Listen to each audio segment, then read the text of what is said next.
ချိန်မှာအမ်ဘွယ်ဖာဂီတိုင်း10မိနစ်2ကူနဲ့စီမီတက်ခဲ့တဲ့တရဲနီဘန်ယူအားလုံးပဲမင်္ဂလာပါဘောလုံးမှာဆရာစုဖြစ်တဲ့ဘောဆရာကြီး channel လေးကနေပြန်လည်ကြိုဆိုလိုက်ပါတယ်ခင်ဗျာ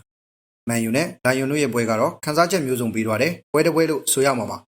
မန်ယူကတော့ယူရိုပါလိချန်ပီယံဆိုအတွက်အတော်လေးနီးစပ်သွားခဲ့ပါပြီလိုင်ယွန်ကိုအလန်းစားကမ်ဘက်လောက်ပြနိုင်ခဲ့ပြီးတဲ့နောက်မှာတော့သူတို့အတွက်အဲ့ဒီထက်ခက်တဲ့ပွဲမျိုးမရှိတော့တော့ပါဘူးနှစ်ကိုပြက်နဲ့ဦးဆောင်ပြီးမှ၄ကိုဆက်တိုက်ခွင့်ပြုလိုက်ရတယ်လက်ကျန်9မိနစ်အတွင်း3ဂိုးဆက်တိုက်တွင်းယူပြီးဆီမီဖိုင်နယ်တက်သွားတယ်။ဒါတကယ်ကိုဂုဏ်ယူစရာအခိုက်အတန့်ပါပဲ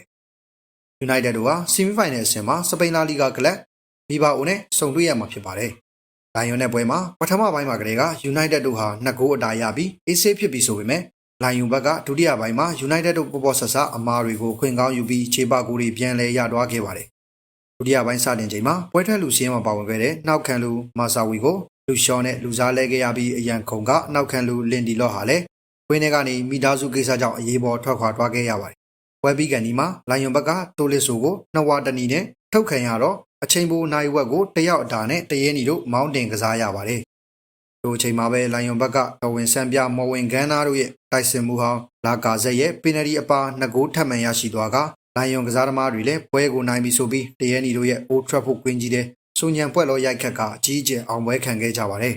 ။ United တို့ဟာ17ယောက်ဆိုပေမဲ့ကို position ကို room မဟုတ်ပဲကစားနေတဲ့လူတွေအများကြီးဆိုတော့ခံဘက်ပြန်လာဖို့ဆိုတာမဖြစ်နိုင်တော့တဲ့အရာပါပဲ။ဒီလိုနဲ့ Bruno Fernandes ရဲ့အမားရွယ်မရှိကန်တွင်းလိုက်တဲ့ penalty က 3-4 ရက်လက်ဖြစ်သွားစေခဲ့ပါတယ်။မာကွာယာကိုဆွဲတာကလည်း penalty ပေးလို့ရတယ်ဆိုပေမဲ့ပထမတစ်လုံးပေးပြီးလို့ထပ်မပေးတော့တာလို့မြင်မိပါတယ်။ဒါပေမဲ့ပါကီတိုင်းတို့တရဲနီဖန်တို့တက်မှတ်ကြတဲ့ပွဲကစားချိန်အချိန်ပိုမိနစ်120ရောက်မှာကိုဘီမိုင်တို့ရဲ့တရေဖြစ်စေမဲ့ဂိုးအပြီးမာကွာယာကခေါင်းတိုက်ပြီးအနိုင်ဂိုးတွင်းက10မိနစ်ကို2ဂိုးကုန်ပုတ်ကိုခေါ်ဆောင်နိုင်ခဲ့ပါတယ်။ Manchester United အသင်းဟာဥရောပပြိုင်ပွဲတစ်လျှောက်မိနစ်120ကျော်မှာတွင်းဂိုး2ဂိုးအထိတွင်းယူနိုင်ခဲ့တဲ့ပထမဆုံးကလပ်အသင်းဖြစ်လာခဲ့ပါတယ်။ခံပန်းနဲ့မန်ယူဆိုတ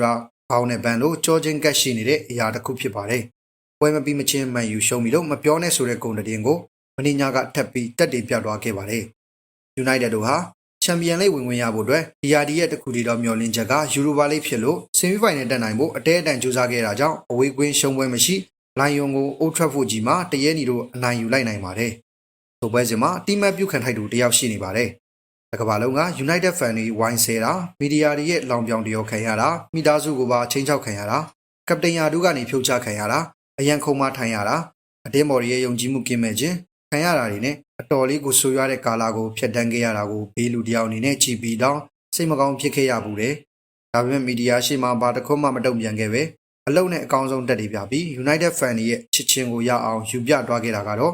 တခြားသူမဟုတ်ပါဘူး Manchester United အတင်းရဲ့အင်္ဂလန်မာဒီနီလိုတင်စားရတဲ့လူဒန်ကြီးမကွာယာပဲဖြစ်ပါတယ်အရေးကြီးတဲ့ပွဲတွေမှာဆိုရင်သူဟာဘရာဇီးရိုနယ်ဒိုကြီးတစ်ဖွဲလက်ရှိ United တိုက်စစ်မှုတွေမလုပ်ပြနိုင်တဲ့အနိုင်ဂိုးတွေတွင်းတာUnited ပရိသတ်တွေရဲ့နှလုံးသားကိုတူးမလိုပဲရင်ခုန်စိတ်လှုပ်ရှားအောင်လုပ်ပေးနိုင်ခဲ့သူတယောက်ဖြစ်ပါတယ်။တရဲနီတို့ချစ်တော့ကနဝီနီးပြကြီးဖာကူဆန်ဟာလည်းမင်းညာကကစားခဲ့တဲ့ပွဲစဉ်ကိုပင်းထဲထိလာရောက်အားပေးခဲ့ပါတယ်။ဒီလိုကမ်းပတ်မျိုးတွေနဲ့အောင်မြင်မှုတွေရယူပေးခဲ့တဲ့ကနဝီနီးပြကြီးဟာပွဲပြီးမှပြုံးပျော်နေတာတွေ့တော့ Manchester United တို့အပေါ်ဘလောက်တောင်တန်ရောစင်ကြီးရဲဆိုတာတွေ့မြင်လိုက်ရမှာပါ။ဒါဟာလည်းဒီအတင်းကို26နှစ်လုံးဂိုင်းတွယ်ပြီးအောင်မြင်မှုများစွာယူပေးခဲ့တဲ့အပြင် Manchester United အပေါ်မှာတန်ရောစင်ကြီးပြီးဒီအတက်ရွယ်အထိဝင်းထဲကိုလာရောက်အားပေးနေတာအခုလိုအံ့အားတင်စရာရလမျိုးတွေ့မြင်ရတော့လူလဲအရင်ချိန်တွေလိုပြုံးပျော်ပီတိဖြစ်နေမှာတေချာပဲဖြစ်မှာပါညကပွဲကတော့တကယ်ကိုစိတ်လှုပ်ရှားစရာကောင်းပြီးကြီးနူးစရာလည်းကောင်းပါတယ်ဒီပွဲကိုကြည့်တဲ့ TNT ပြည်သက်တိုင်းလည်းပြုံးပျော်ကြလိမ့်မယ်လို့ထင်ပါတယ်အခုဆိုယူရိုပါလိဆီမီဖိုင်နယ်ကိုပရီးမီးယားလိအတင်းတစ်ခုဖြစ်တဲ့စပါးနဲ့မန်ယူ